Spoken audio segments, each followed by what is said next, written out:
আজকের আমি ফুলকপির পরোটা করব। তার জন্য ফুলকপি ধুয়ে রেখেছি, এটাকে একটু মধ্যে ঘষে নেব। ফুলকপির মধ্যে কাঁচা লঙ্কা, ধনে পাতা, একটু আদা ঘষে দিয়ে দেবো, আজওয়ান আর একটু জিরে ধুনে ভেজে রেখেছি, এটা দিয়ে দেবো।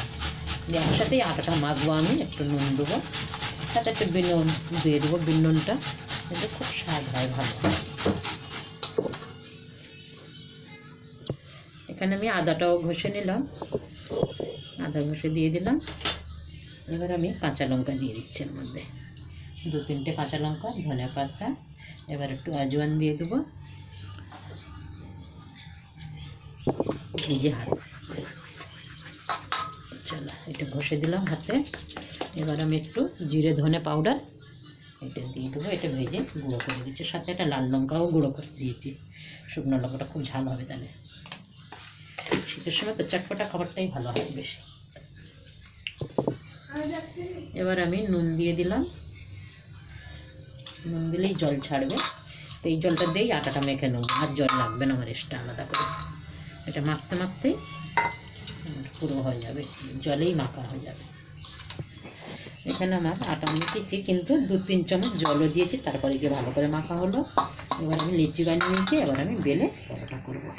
হ্যাঁ, এবার একটু বেলে নেবো, নিয়ে আমি ভাজবো। এবার আমার বেলা হয়ে গেছে, বেশি মোটাও না, পাতলা পাতলা। কেন, তাওয়ায় দিয়ে দিয়েছি, একটু ভালো করে সেঁকে নেবো, তারপর তেল দেবো।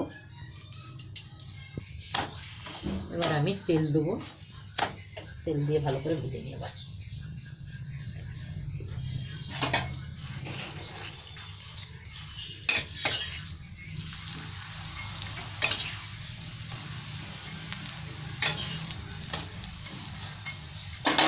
আরেকটু তেল লাগবে।